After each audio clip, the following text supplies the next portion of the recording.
Malapit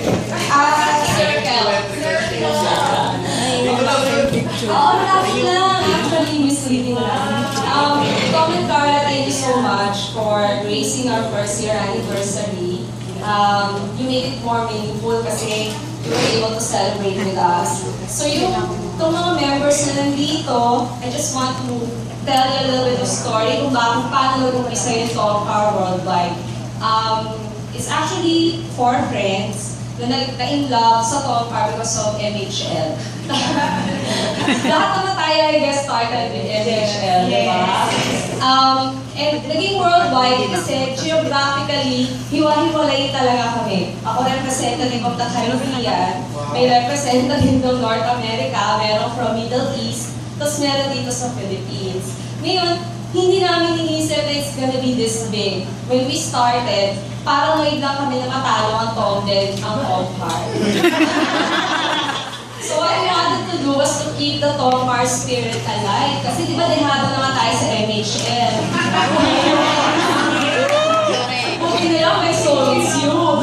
Pero hindi namin naisip na it's gonna be a way to form more friendships. And it's going to be a really fun and wonderful journey for us. And nakawan din na yung Tongkar Worldwide.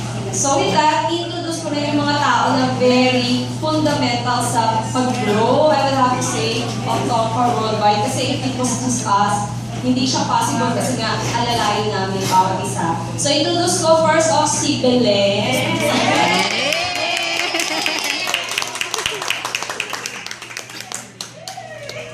Actually, more than anything, siya yung heart ng Tongkar Worldwide dito sa Pilipinas. Sumama doon. Nag-aaral ka ba sa akin? Akala niya, makabigyan ng tao na dito. Okay. Ito si Belen. I think most of you know Belen kasi siya talaga yung nakakausap nyo, di ba? Busy. Tabi-tab-labs.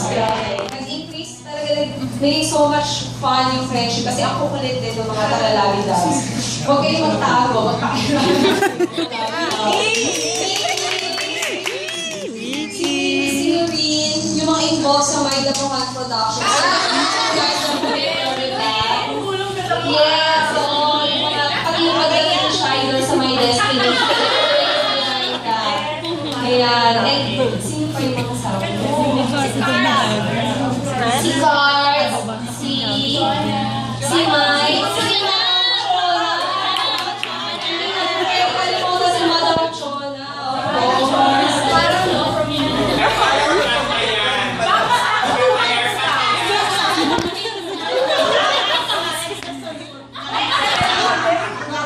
Talagang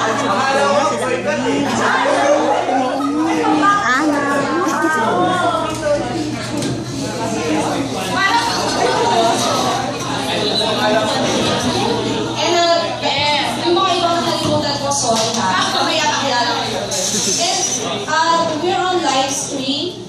Kasi meron din tayo mga members from the States na ewan ko kung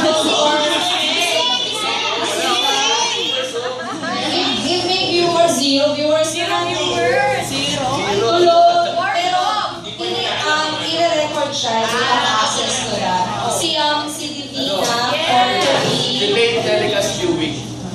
si Divina Fortery, si Ella Castillo, si Janet Anuevo, si Glessy, sino ba? Si Len and Perlas, si Chris, yun sila. Unfortunately, ano talaga yung time zone eh. Pag mabibigyan nila yan, they're very excited. Mas makulit pa sila sa amin. So, and so again, hindi ko na ito pahabain so we can get the party started. We're so happy to have you guys here with us. And thank you so much. Sana yung supporta natin sa Tongkar doesn't end here. No! Oh, no! Sabi nila, mag-rally daw sila sa GMA. Pag matagal yung scope nyo. Oh, mauna daw si Dongkat. Pero doon, makikimaka sila sa GMA. Pagka masyado matagal na walang follow-up in my destiny. Tongkar pa din dapat. Oo nga. Ayan yung mga members. Yes! Ano na naman? Ano pala? Ito po? And si Bibi, one of the original members. So, one from Baguio. Namuha tayo tayo. Ayan si Divina.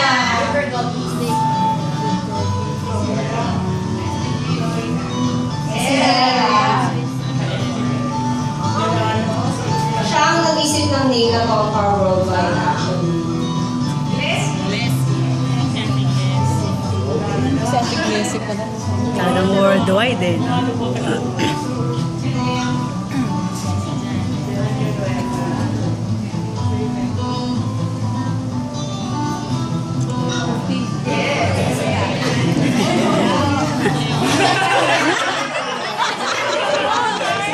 Special participation.